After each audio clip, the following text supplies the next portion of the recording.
In the first video, we talked about wanting to change and working on our mindsets and our emotions. We also covered the foundations of our reactions to such emotions: mental housekeeping, the blame game, and compassion. In this video, we are going to move along with reframing our thoughts, observing the 8 resistances that we might face, and ending it off with practical tips to help you make that shift. If you're interested, please follow along. Let's begin with the most powerful thing you need to do. You need to fix your thoughts. As the author writes, if we want a joyous life, we must think joyous thoughts. If we want a prosperous life, we must think prosperous thoughts. Simple, isn't it? But controlling one's thoughts is much easier said than done. I once sat down to conquer this task, and it was a hilarious time. Each time I would catch a thought, another would pop up. It was like a circus going on up there.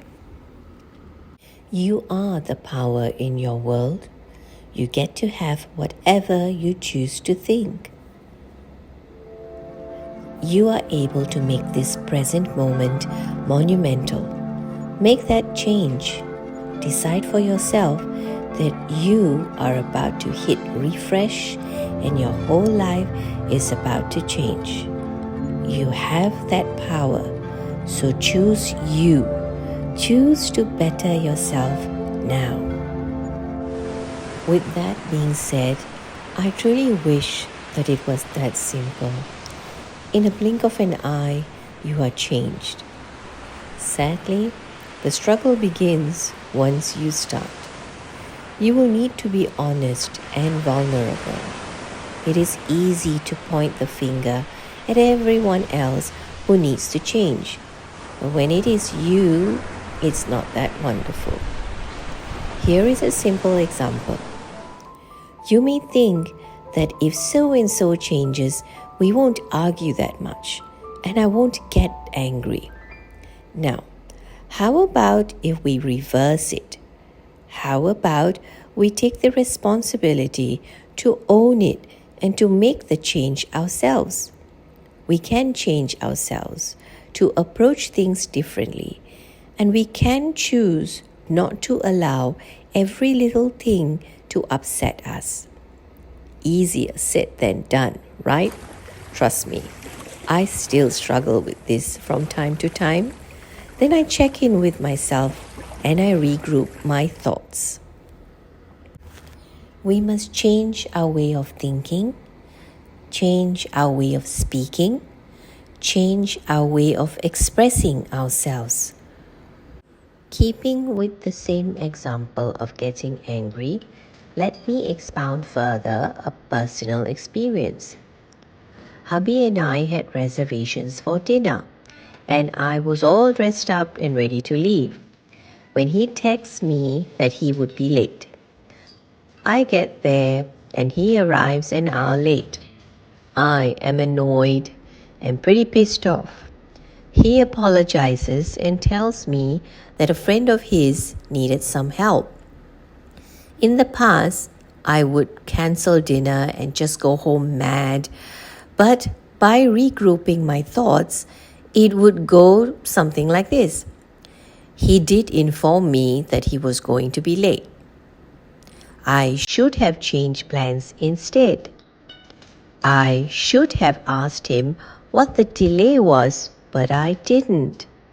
Furthermore, his kindness to helping others was one of the things I felt for him in the first place.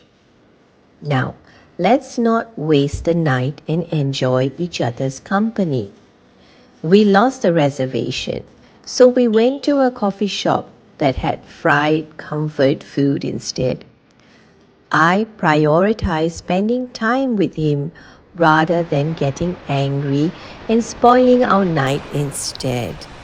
I didn't get there overnight, but slowly with practice, I began to get better at regrouping my thoughts when it comes to things that don't go my way.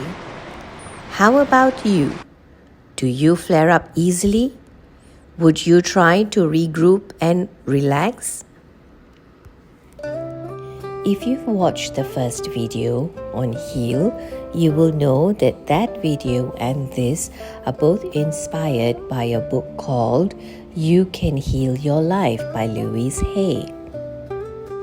Next, we will be covering the topic on awareness. In order to pull through this change, we must be first aware of what is going on in our bodies and around us. When we choose to make life-changing decisions to better ourselves, we may encounter some resistance. And here are 8 such resistance.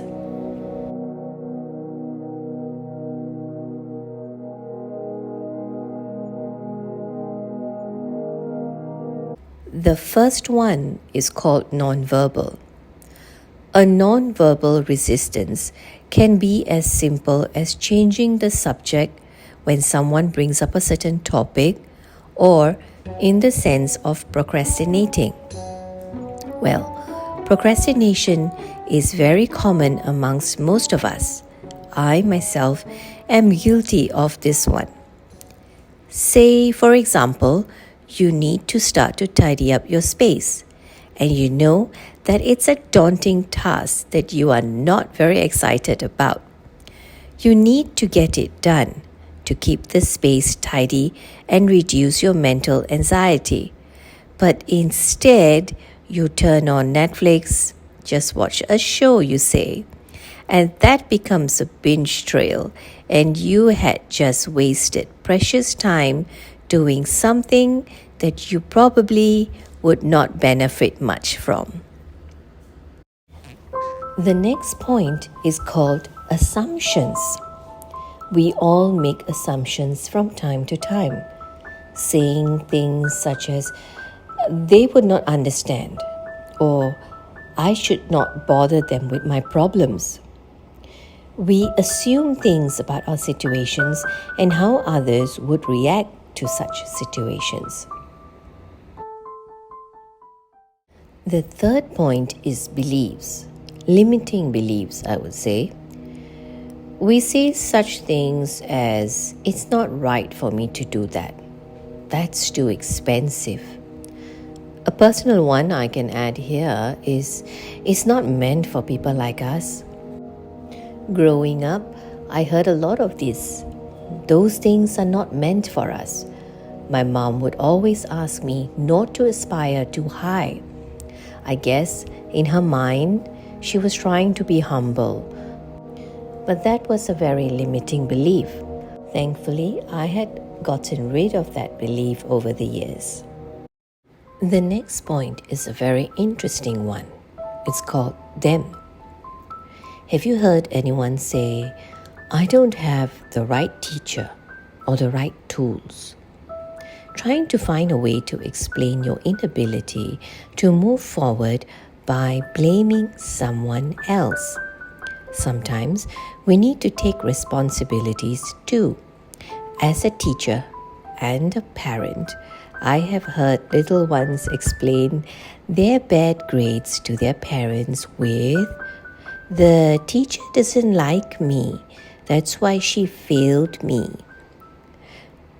The earlier in life we take responsibilities for our doings, the faster we grow into our successes. The fifth point here is called self-concepts. This is when we start to set limitations to ourselves, saying, I am too old to start this now, or I am too young, people won't take me seriously. A lot of insecurities can flood your mind as you move into your successes. Some people may have imposter syndrome and may feel inadequate to lead a team or to even take a promotion. The next point is delay. You tell yourself it's not the right time. Maybe I should start next week or next month. The project isn't perfect yet. Let me work on it more. I shall start later. A perfect example of this would be you wanting to start a morning routine. You work on the plan, you schedule the plan, you even add it onto your calendar. But when it comes to starting and actually doing it, you give excuses. Yes, I am supposed to go to the gym as part of my new routine, but I feel rather bloated today. Maybe I shall start tomorrow. By delaying your progress, you delay your successes too. Following delay, we have denial, which is the next point. If I ignore it, then maybe the problem will disappear. It's like the ostrich having his head buried in the sand. Some people handle conflicts by ignoring it and hoping that in time it will be forgotten. Have you ever had a conflict with someone and you stop talking? No one makes amends? And then after some months, when you meet them again, they talk to you as if nothing had happened. That makes you wonder, should I say something? This is strange. But if I said something, it would be an uncomfortable confrontation. Maybe I should just go with the flow and pretend too. I had many such encounters. I tend to play along though. But it does eat at me that the other person was not taking responsibility for his or her actions and is hoping that time will mask the outcome. Fear is the last point. Fear of the unknown can be paralyzing for some people. They fear for their finances. They fear for their health. They fear for everything under the sun. Many a times, these people have low self-esteem and live life cautiously. But please don't let fear cripple you from the amazing life that is awaiting for you to step into it. Seize the day and step into the life that you want, a better version of you, one that you deserve. Having looked at the 8 points of resistance, now ask yourself, which ones are you most likely seeing in your life? Make a note of them and try to see if you can make changes accordingly. Moving on from that, let's look at how we can take the next step of being the best version of ourselves. Out with the old and in with the new. Let's move forward and embrace all things amazing so that you can reach your goal of that amazing life awaiting you. The first thing you must redirect is your attention. It will grow where your attention goes. So be mindful where you place your attention.